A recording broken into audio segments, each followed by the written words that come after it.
teen sensation, Billie Eilish. We've been kind of talking about the lead up to this album. When we all fall asleep, where do we go?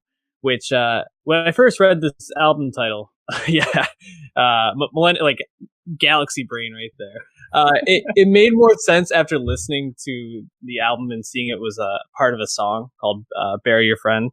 But she fascinates me, right? So she dropped this song back in was it 2014? No, couldn't have been. Probably 2016. Yeah, when she was 14. When she was 14. Ocean Eyes, and then had a EP follow up, Don't Smile at Me, and she's just blown up in the last like year or so, or since she dropped that. Basically, she has 16 million followers on Instagram. She has modeling deals. I'm pretty sure she has brand deals at this point. She's only 17, man. I mean, just insane. And she has a very specific aura to her. At least listening to her music and seeing the public persona I've taken in of her, she gives this very like goth type vibe, like goth pop, and it's kind of fascinating that so many young people really gravitate towards this. And listening to her album, When We All Fall Asleep, Where Do We Go? I didn't know what to expect, and upon first listen, I was like, "Huh, this could be a 50 Shades of Grey album." I feel like, just in terms of these like really like deep bass and like airy, like very stripped down, almost lo-fi-ish, like chords and like just spacey songs. I was like, man, this is some interesting stuff that is really grabbing the zeitgeist right now. But I didn't hate it. I'm wondering, what was your takeaway from this Billie Eilish album? Yeah, I also liked it a lot more than I expected to. I didn't love her debut EP, Don't Smile at Me, from August 2017. I think there's some good songs on there, like My Boy, and there's a song with Vince Staples on there, funny enough. But ultimately, I was like, yeah, she just kind of sounds like low rent Lorde to me. And like, obviously, she's indebted to Lorde a lot. Both, you mentioned the goth style, which is uncommon for someone in mainstream pop music, but also the lo-fi production and the spacey beats, and then the lower register and the I guess really measured delivery when she sings and stuff. Right? There's a lot of obvious nods to Lorde's artistry, also nods to Lana Del Rey. A lot of influence all over the place, really. I mean, she also cites Tyler the Creator as a big influence, and you can kind of see it. But this debut album, I was, again, like you, I didn't really know what to expect. Honestly, I knew she was adored by Gen Z. Like, she's just like the Gen Z pop star icon right now. It's like her and Khalid, and I hadn't really loved a song from hers before. So going in, being a big Lorde fan, I'm going to be like, get off my lawn. I don't want this shit. Lorde's better. And I still think Lorde's better. But I came away pleasantly surprised with this. And I think I think she now has really realized that potential that she's kind of been lauded for already. Like, I mean, she was signed to Interscope when she was like 15, 14. Like, she's been signed to a major label for years now. And I think now we can finally point to, now she actually has some real records, some like good songs. And I think I the sky's the limit, I think, to be honest, given how popular she is and widely loved she is by her peers. So yeah, I was impressed.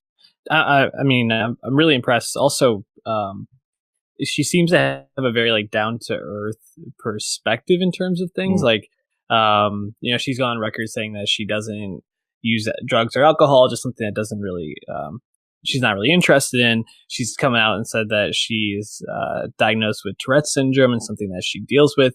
She's pretty open, and I think very like in tune with, that Gen Z type perspective on the world. I mean, there's a song on this called Sometimes I Wish You Were Gay or Wish You Were Gay, which I mean is, I think, something that I couldn't imagine a song title like that coming out like 10 to 15 years ago.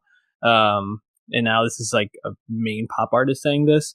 I found it very impressive. I don't know if you listen on Spotify, but when you Spotify's new feature where they have art and different like videos with the songs as they play, some really creepy like visuals along with these songs. There's like one where she is like her in a nightmare and her eyes are like bugging out, and like there's another one where it's like you're like in a state asylum and there's like a strobe light going on.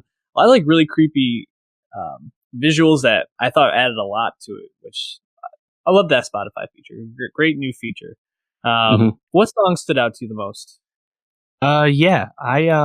So I mean, the singles there's a few singles. Bad Guy, You Should See Me in a Crown, Wish You Were Gay, Bury a Friend. I think most of the songs are pretty cool. I like Bury a Friend. But the two songs that really stood out to me were All the Good Girls Go to Hell and My Strange Addiction. I thought My Strange Addiction fucking slaps, bro. Like, that's got awesome synths and mixes that in with samples of The Office TV show. Yeah. Like, tastefully, logically done. Like, I thought that song rules. And again, I didn't expect to have a Billie song I thought was so replayable, because again, she's kind of low energy on the mic and more lo-fi in production, you know? And like, You Should See Me in a Crown, that has obvious EDM production, right? So I think that has, you know, again, that can get the party going a little bit more. But yeah, My Strange Addiction kind of blew me away, because I remember when I was listening to it, and like when all the good girls go to hell, track 5, I'm listening, and I remember all of us saying, "Oh, this is good," because I was like, you know, I wasn't feeling it at first, and then yeah, I think the album in the middle really takes off. So My Strange Addiction is definitely my go-to for this. What about you?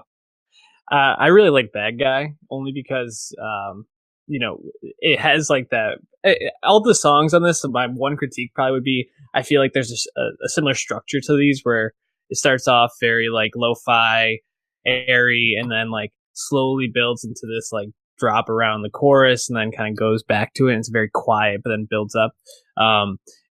I thought Bad Guy had the most like intriguing chorus with like that weird, like almost like poker face ish like sound. No. I was like, ooh, like that. It really just caught me the way that came in.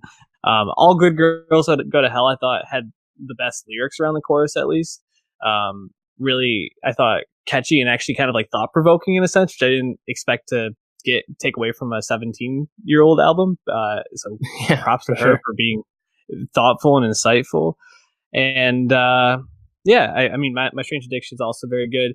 I thought the last couple songs, Listen Before I Go, I Love You, and Goodbye, kind of were just too low energy for me to really get into. But overall, the beginning to middle of the album is very strong. Very, very impressed. Yeah, I mean, takeaway is that she's just like the biggest star that kind of speaks to that like Gen Z worldview, as you spoke to, that angst, that nihilistic view, you know, and the fact that she's so successful with stuff that doesn't sound immediately friendly when you describe it like that really speaks to, I think, the star power and future success to come. So definitely going to be a huge record. I didn't check the projections, but I mean, shit, she's the 20th most popular artist on Spotify right now. She's fucking huge, and she'll continue to be huge for a long time. Absolutely insane.